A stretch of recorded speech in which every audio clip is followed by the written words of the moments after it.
जय श्री राम। आज का विषय जो है यज्ञ का वैज्ञानिक और आध्यात्मिक महत्व। यज्ञ के क्या फायदे हैं वैज्ञानिक दृष्टिकोण से और आध्यात्मिक दृष्टिकोण से।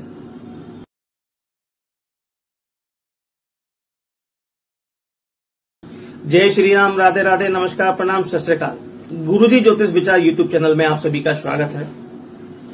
आज जो चर्चा का विषय है वो है यज्ञ के ऊपर। भारतीय संस्कृति में कोई भी शुभ काम बिना यज्ञ के नहीं होता। जब बच्चा जन्म लेता है तो उसका नामकरण संस्कार जो किया जाता है उस समय यज्ञ होता है, और जितने भी संस्कार जो होते हैं यानी कि जब तक आदमी अंतिम अधोगति को प्राप्त होता है तब भी यज्ञ के द्वारा ही उसका कर्म किया जाता है। तो यज्ञ की इतनी महत्ता है हमारे भारतीय संस्कृति में। कहते हैं कि यज्ञ पिता और गायत्री माता, यज्ञ ही वो माध्यम होता है जिसके द्वारा जो है देवताओं तक हम अपनी पूर्ण आहुति पहुंचाते हैं, देवताओं को भोजन कराते हैं, ऐसा माना जाता है। अगर आपने अभी तक हमारे चैनल को सब्सक्राइब नहीं किया है तो मित्रों सब्सक्राइब कर लें। इन अच्छी अच्छी जानकारियों से आप वंचित रह जाएंगे और लोगों को भी प्रेरित करें। आज की जो चर्चा है ये चर्चा है विजय भाई साहब के साथ। विजय भाई साहब का हमारे चैनल पे बहुत बहुत स्वागत है। इनका परिचय ये है कि लोग दिन में एक यज्ञ कराते होंगे, हमारे भाई साहब कई बार 3-3 यज्ञ कराते हैं, नित्य यज्ञ करते हैं और कराते हैं। गायत्री परिवार से जुड़े हुए हैं तो यज्ञ जो है, यज्ञ के बारे में जानकारी जो है इनसे अच्छी कोई नहीं दे सकता। तो आज हम हमारे निवेदन पे ये हमारे पास आए हैं और यज्ञ के बारे में जो जानकारी है वो विजय भैया देंगे आज आपको। जय श्री राम विजय भैया। सबको प्रणाम, नमस्कार। जैसे भैया ने बताया, मनोज भैया ने, कि यज्ञ हमारे जीवन में बहुत ही अनिवार्य है। जब बच्चा जन्म लेता है तब से लेकर के अंतिम समय तक हर पल हर संस्कार में इसकी आवश्यकता पड़ती है। इसका कारण हमारे वेदों में भी बताया है कि बिना अग्निहोत्र के कोई कार्य सफल नहीं होता। हम जब भोजन करते थे उससे पहले भी अग्निहोत्र करके ही भोजन को ग्रहण किया जाता है, क्योंकि अग्नि है जो भगवान का मुख है और बिना अग्नि में भगवान को भोग लगाए हमारा भोजन जो खाना है वो भोजन नहीं बनता। तो भोजन बना करके हम खाने की ये परंपरा अनादिकाल से आ रही है। इसके आध्यात्मिक वैज्ञानिक लाभ बहुत सारे हैं, क्योंकि ऋषि मुनि हैं जो हमारे वैज्ञानिक थे, आध्यात्मिक वैज्ञानिक थे। वो ऋषि थे जो ऋषि यानी कि रिसर्च करने वाले, खोज करने वाले, और उन्होंने कोई भी जो किया है उसको पहले वैज्ञानिक रूप से ठोक बजा करके चेक करके और फिर उसको हमारे जीवन में उतार दिया। मानवीय जीवन को उच्चतम स्थिति में ले जाने के लिए मनुष्यता से ऊपर उठे, देवता बन जाए, परमात्मा बन जाए, उसके लिए ये ऋषियों की परंपरा रही है। इसमें थोड़ी बार यज्ञ का देखो 3 बातें हैं यज्ञ में। यज्ञ से एक दान की, एक संगति की, ये और पर्यावरण को शुद्ध करने की 3 चीजें विशेष होती हैं इसमें। दान यानी कि हम यज्ञ में देते हैं, यज्ञ में आहुतियां देते हैं, यज्ञ अग्निहोत्र भी यज्ञ होता है, और परमात्मा के कार्यों में समाज में हमारी जो जिम्मेदारियां हैं उनको पूरी करने के लिए समाज में कोई अभाव दिखाई दे रहा है किसी के जीवन में, उसकी पूर्ति करना भी हमारा यज्ञ है। और दूसरी बात यह है कि संगतिकरण, बिना मिलजुल के किए हुआ कार्य असफल होता है, उसमें सफलता नहीं मिलती है और उसमें प्रामाणिकता नहीं रहती है। इसलिए सब मिलजुल के किसी कार्य को करें तो उसमें कई गुना फल मिलता है। एक आदमी 5 किलो वजन उठा सकता है और 2 आदमी मिल जाए तो उसी वजन को ज्यादा वजन को भी आसानी से उठा सकते हैं। उसी प्रकार से समाज में जो बहुत सारी बुराइयां हैं उनको दूर करने के लिए ये यज्ञीय क्रिया यानी कि हमारे जीवन यज्ञ बन जाए तो हम समाज की जिम्मेदारी उठाने के लिए यज्ञ करते हैं। और ये तीसरा जो पर्यावरण को शुद्ध करने के लिए और हमारे मनोमस्तिष्क में आई विकृतियों को दूर करने के लिए ये अग्निहोत्र यज्ञ किया जाता है। अग्निहोत्र यज्ञ सबसे सर्वोपरि है, क्योंकि हमारी पर्यावरण को शुद्ध करने के लिए जड़ी बूटियों से द्वारा, घी से और संविधान के द्वारा जो यज्ञ किया जाता है ये वातावरण को शुद्ध करता है, हमारे मन मस्तिष्क को शुद्ध करता है और हमारी बुद्धि को तीक्ष्ण बनाता है। तो ये बहुत ही जरूरी है। ये यज्ञ है जो परमात्मा की देन है, इसको सबको करना चाहिए। विजय भैया, हम नित्य यज्ञ घर में करें तो कैसे कर सकते हैं?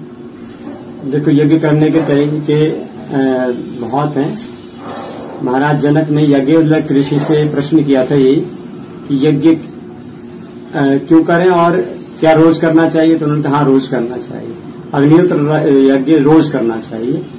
तो अगर उन्होंने कहा कि अग्निहोत्र यज्ञ जनक जी ने कहा भी रोज नहीं कर पाए तो किस तरह से करें इसको, तो उन्होंने कहा ठीक है, दूसरा और सरल तरीका है, आप जो गोबर के कंडा है उस पर भी आहुतियां लगा सकते, थोड़ी रख करके उसमें घी मीठा गुड़ मिला करके घी गुड़ से भी आहुति लगा सकते हैं। आपके पास अगर हवन सामग्री नहीं है, मेवा मिष्ठान नहीं है, तो घी गुड़ से भी आहुति लगा सकते हैं, तो वो भी यज्ञ है।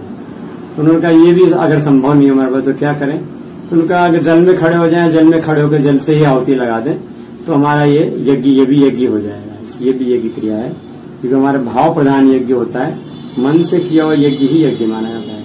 तो हम घर में इस तरह से नहीं हो पाए, ये भी नहीं हो, तो दीपक जला करके दीपक में भी मानसिक आहुतियां लगा सकते हैं। अगरबत्ती धूप बत्ती जला दें, गौशाला निर्मित आजकल गायत्री परिवार की बहुत सारी अगरबत्तियां आ रही हैं, तो उन अगरबत्तियों को गौशाला निर्मित अगरबत्ती लेंगे तो उससे ये 2 लाभ मिलेगा।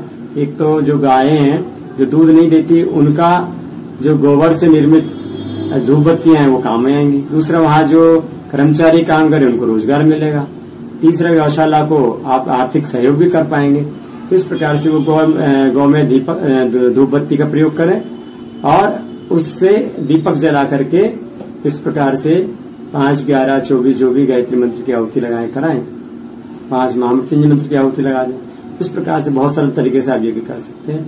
और एक यज्ञ और होता है सुगम यज्ञ, उसकी जानकारी आपको अगली बार हम देंगे। अगले वीडियो है हमारा बाकायदा वो करके दिखाएंगे, है ना, कि हम दैनिक यज्ञ बड़े आसानी से और कम से कम समय में कैसे कर सकते हैं। उसके लिए आप हमारे चैनल से जुड़े रहें और वो हम पूरा करके दिखाएंगे प्रैक्टिकली कि आप नृत्य जो है इस तरीके से कर सकते हैं। तो 15 मिनट में यज्ञ हो जाएगा बहुत ही सरल तरीके से, और उसमें सामग्री भी ज्यादा नहीं लगेगी, मुश्किल से 5-10 रुपए रोज का खर्चा आएगा, वो इस तरह से बताएगा। विजय, जो हम यज्ञ करते हैं इस यज्ञ से क्या हमारे शरीर पे पॉजिटिव इफेक्ट आते हैं, क्या बीमारियां दूर होती हैं? हाँ, निश्चित रूप से गायत्री परिवार शांति कुंज हरिद्वार के द्वारा 300 जड़ी बूटियों का ऐसा मिश्रण बनाया जो 300 प्रकार के रोगों को ठीक करने में सक्षम है। उन जड़ी बूटियों का मिश्रण ऐसा है कि जिनसे आहुतियां भी लगाई जाती हैं और उन्हीं जड़ी बूटियों को काढ़ा बना करके पिलाया भी जाता है। ये क्या धूम्र चिकित्सा भी कह सकते हैं इसको एक तरह से, जिससे धुआं उठती है, धुआं से हमारे बहुत सारे रोग हैं जो ठीक हो जाते हैं। क्योंकि असली बात तो ये कि मन से जुड़े रोग है। होम्योपैथिक में भी सिद्धांत है कि मन में जो क्रियाएं होती हैं उनका प्रभाव पूरे शरीर पर पड़ता है। इसलिए जैसे हमारा गुरुदेव का भी एक वाक्य है, जो जैसा सोचता है करता है वो वैसा ही बन जाता है। तो इसलिए हमारे विचार अच्छे होंगे तो हमारी क्रियाएं भी अच्छी होंगी, क्रियाएं अच्छी होंगी तो हमारे संस्कारों में भी नयापन आएगा और अच्छा बनता चला जाएगा। तो इसलिए यज्ञ क्रिया में यही होता है कि हमारे सोचने विचारने की क्षमता को भी ये विकसित करता है। तो इसलिए हम ये जो है इस तरह की चीजों का अपनाएंगे। विजय, कोई यज्ञ का एक चमत्कार बताएंगे आप? वैसे बहुत सारे चमत्कार हैं आपके पास कि यज्ञ से आपने जो देखा हो कि हाँ वास्तव में जीवन में बहुत अच्छा परिवर्तन होता है, चमत्कार होता है। हाँ, हमने कई ऐसे देखे। हमारे घर में एक परिवार मतलब रिलेशन में थे परिजन, तो वो मतलब इतनी ज्यादा बुद्धि का प्रयोग नहीं कर पाते थे, तो हम उनको बुलाते थे यज्ञ में। और हमारा रोजाना जब यज्ञ चलता था तो उनको निश्चित रूप से हम बैठाते थे और आहुतियां लगवाते थे। तो उनके मन मस्तिष्क में हमने देखा काफी बदलाव आया और उनके विचार भी अच्छे हो गए और काफी कुछ वो बातों को समझने लगे। तो ये यज्ञ का तो बहुत सूक्ष्म प्रभाव पड़ता है शरीर पे कि मन को भी ठीक कर देता है और बुद्धि को तीक्ष्ण कर देता है। लेकिन शारीरिक रूप से भी बहुत सारे जीवन में परिवर्तन आते देखे गए हैं। कई लोग कहते हैं कि एक परिवार है हमारे मिलने वाले, तो उनको डॉक्टर बताया आंखों में प्रॉब्लम थी इनको, तो उन्होंने कहा भाई धुआं से दूर रहना है। लेकिन कोरोना काल में ऐसा हुआ कि यज्ञ घरों में बैठे थे तो क्या करें, मैं यज्ञ कर लेते हैं। और जब यज्ञ करते थे तो वो बहन जी भी वहां बैठा करती थी और आप देखिए कि वो यज्ञ की धुआं से उनकी आंखें ठीक हो गई, जबकि कोई डॉक्टर उनको ठीक नहीं कर पाया था। तो ऐसे चमत्कार हमारे जीवन में देखे जाते रहे हैं। आप जब भी आप श्रम करेंगे तो निश्चित रूप आपको भी इसका आभास होगा, इसका महसूस होगा। भी हमारे दर्शकों को क्या संदेश देना चाहेंगे यज्ञ के बारे में? यज्ञ एक आध्यात्मिक वैज्ञानिक प्रक्रिया है और जब घर में करते हैं तो आपको जो छोटा सा प्रयोग बताएं, यज्ञ में तो बहुत सारे, ये तो जड़ी बूटियों की धूम्र चिकित्सा भी कह सकते हैं इसको, लेकिन साथ में ही इसमें हम करते हैं सृष्टिकृत होम करते हैं। सृष्टिकृत होम अधिकतर मीठे से की जाती है, खीर से की जाती है। खीर में चावल भी होता है, मीठा भी होता है, घी भी होता है, दूध भी होता है। तो इसकी जब आहुति लगाई जाती है तब अग्नि पे, तेज अग्नि पे, तो ओजोन की उत्पत्ति होती है। और ओजोन शांतिदायक है। हमारे पृथ्वी के जो सुरक्षा कवच है, तो ओजोन की परत में जो छेद बढ़ता हुआ चला जा रहा है, हमारी जो धरती गर्म होती चली जा रही है, तो सुरक्षा कवच को भी मोटा बनाता है। साथ में ही घर में भी ओजोन की जब उत्पत्ति होती है यज्ञ से, तो घर में शांति होती है। और इसको 24 घंटे तक आप महसूस करेंगे। जब भी यज्ञ करेंगे निश्चित रूप से आपको घर में अलग ही अनुभव महसूस करेंगे। अच्छा, 24 घंटे तक? बिल्कुल। मैंने भी सुना है कि भोपाल गैस कांड हुआ था, तो वहां जहां कहीं यज्ञ चल रहा था, तो वो जो परिवार था वो उस भोपाल गैस कांड में बचा रहा। क्या आपने भी सुना है सर? हाँ, ये निश्चित रूप से ऐसे अनगिनत है। ये तो जहाँ यज्ञ होता है वहाँ पृथ्वी भी, धरती माता का भी आशीर्वाद रहता है। गुजरात में जब हमारा एक बार ध्यान हो आपको, 26 जनवरी को ये भूकंप आया था गुजरात में, तो गायत्री शक्तिपीठ एक जो थी, वो गायत्री शक्तिपीठ यूं क्यों सुरक्षित रही? वो जमीन के नीचे जरूर चली गई, लेकिन उसमें कहीं पे भी खरोच नहीं आई। और वहाँ जो भाई यज्ञ कर रहे थे वो सुरक्षित रहे।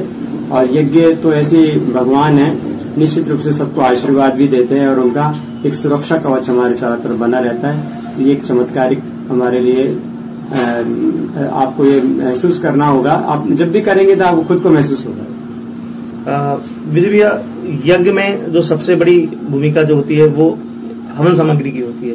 तो ये हवन सामग्री कैसी लेनी चाहिए, उसके बारे में और क्या होना चाहिए उसमें थोड़ी जानकारी दें। देखो, गुरुदेव ने पुस्तक ली गायत्री महाविज्ञान, उसमें काफी कुछ दिया हुआ है। साथ में एक वाङ्मय और है, वाङ्मय उसमें यज्ञ का ज्ञान विज्ञान है। उसमें हवन सामग्री का मिश्रण के लिए बहुत सारी जड़ी बूटियों के नाम दे रखे, करीब 30-32 जड़ी बूटियां हैं। अगर तगर है, गूगल है, गिलो है, ये है तो इस तरह से काफी सारी जो छीले की लकड़ी है और बिल्व है, इस तरह से कुछ जड़ी बूटियां जो विशेष हैं, इनका मिश्रण काम में लिया जाता है। तो इन जो जड़ी बूटियों से हम करते हैं तो वातावरण वास्तव में शुद्ध होता है। अगर किसी कारण से उपलब्ध नहीं हुई जड़ी बूटियां, शुद्ध जड़ी बूटियां नहीं मिल पा रही हैं, तो पंच मेवा, हमारी 5 प्रकार की मेवाओं को लेकर भी हम ये इससे भी यज्ञ कर सकते हैं।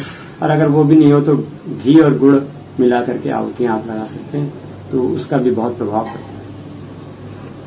आशा करते हैं कि आपको जो जानकारी आज विजय भैया ने समय निकाल के दी है ये आपके लिए लाभकारी हो और आप भी दैनिक यज्ञ करें।